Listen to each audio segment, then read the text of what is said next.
What's up everybody, my name is Holy Apple and welcome to a new video. So, with Season 17 rapidly approaching, it is about time we started talking about what to do to prepare for the new season.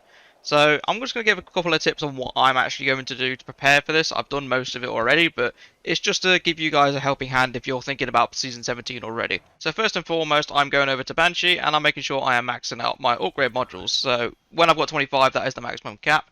I'm making sure I've got this so I have enough upgrade modules to use in the new season, because obviously the power level is going to go up by an extra 10. I want to be well prepared when it comes to that when I'm running the pinnacles again. Secondly, Planetary Materials. So currently I've got 1,800 or in the region of that for all of them, apart from this one, but I can't seem to pronounce it. It's like Baron or something like that, I don't know.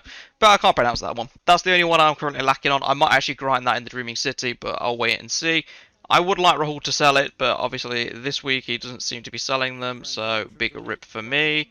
Yeah, he's not selling them this week. That's unfortunate. Quick side note while I've just noticed it, etheric spirals are expiring this season, so don't worry about grinding any of them. They are pretty much irrelevant. Next things I'm going to be looking at is Ascendant Shards. I currently have 3, and I plan on grinding some Masters to try and get this up to 10, but that completely depends on the drop rate. I might even try some Grandmasters as we go forward, but it is what it is. I'd like to have a stack of 10 when I start the new season. Enhancement Prisms, maximum stack of 50. I think also at the same time I have a miniature stack in the vault. Sorry, I didn't mean vault, I meant Postmaster. But yeah, I got a small stack of 28 here as well. I wouldn't say 78 is that much, because there's a lot of streamers that have way more than this. I would say in the region of about 30, you're pretty much set, it's good.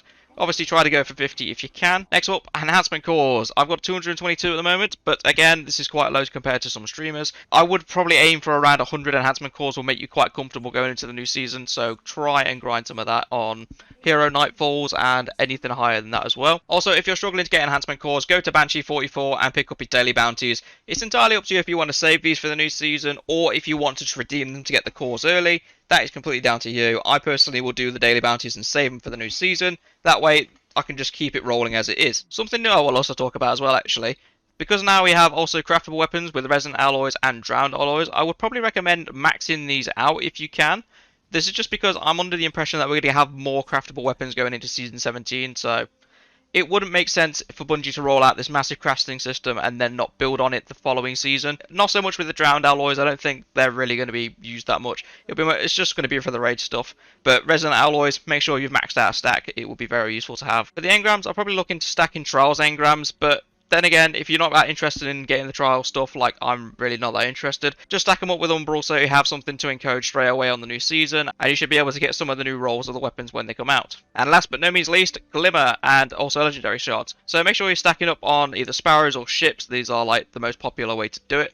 So the way that I'm doing this is I'm literally chucking other side sparrows inside the vault, because these have quite a nice return when you actually purchase them. You can get these by going into your collections and then going onto equipment and obviously through to sparrows. It is currently, let me try and find it very quick. So I'm a fan of using the other side, so I'm going to just confirm right now how much this is, because obviously I have the Glimmer and whatnot to do so. So I bought it for 7,500 Glimmer and 5 Legendary Shards, and when you dismantle this, you will get 5 Legendary Shards back, which is fantastic, and 5,000 Glimmer back. So this is a very good way to store Glimmer and Legendary Shards.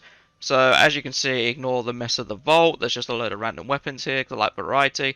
But I have a lot of sparrows. It's actually 20, I believe. Yep, 20 sparrows stashed in there. So I've already got an extra 100,000 Glimmer and 100 Legendary Shards ready to go. And obviously this is on top of the near enough max cap of Glimmer anyway, and 350 Legendary Shards up here. And finally, if you want to go the extra mile, there will be bounty stacking. I obviously haven't done this yet, but I will go over quickly what I will be doing for bounty stacking. So to start off the bounty stacking, I'm going to go to the moon, and I'm going to be going to the Lectern and Eris Morn. The reason for this is because they have 2 weekly missions each, and these are actually fantastic for like racking up XP and saving it.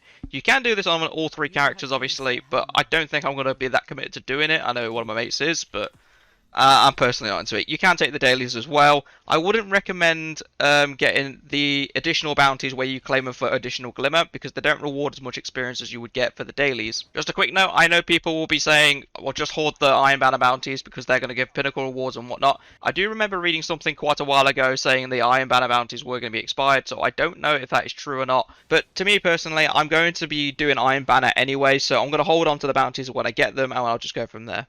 Somebody else worth mentioning as well is of course Finch, because I believe he will be slept on quite a bit when it comes to his bounties. So again, the daily bounties will reward the same amount of XP as normal, but obviously the additional bounties where you pay Glimmer for them, they will not reward as much XP as the originals. So just every day, go see Finch, see if he's got a new daily bounty that you haven't done yet, and obviously just work on it, but don't claim it.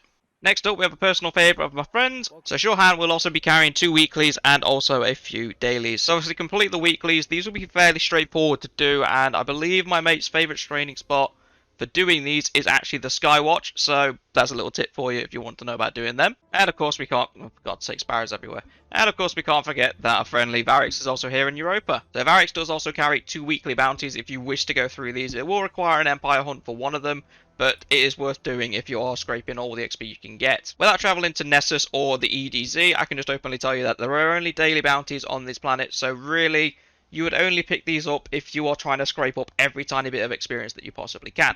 And how could we forget this lovable friend, Zer?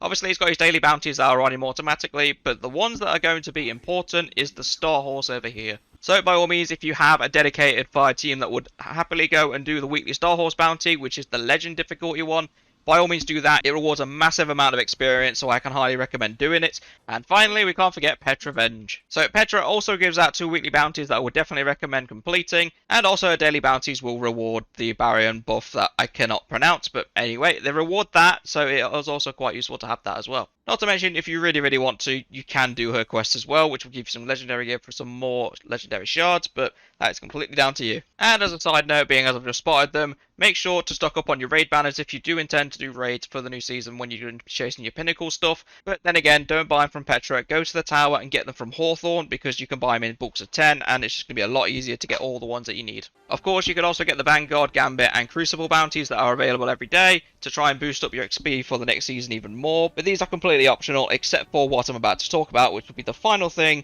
Bright Dust. So of course it's not exactly necessary, but if you're like me and you want to try and rack up some Bright Dust for the new season for when more stuff becomes available to buy, you're going to be looking for your seasonal challenges just to see which are the last ones remaining. So like I've got Mayhem, and Mayhem is on today, so I'm going to make sure I do this. And of course I'm still yet to get the big stack of Bright Dust, so I need to do that as well. Another alternative to this as well is getting the additional bounties from Zavala for the Vanguard bounties. These will reward Bright Dust, albeit very small amounts if you just want to grind some out anyway. But that is going to be everything from me. I wish you all the best of luck in Guardian games, even though it does like the Warlocks are going to cinch this, which is fair enough. I am not going to be mad about that. It's about time the Warlocks won something. But either way, I'm very eager to see what the 12s are going to bring for Season 17, because we should hopefully have some news about it either this Thursday coming or the Thursday before reset for the season. But that's everything from me. Thank you all for watching, and I hope you all have a wonderful day.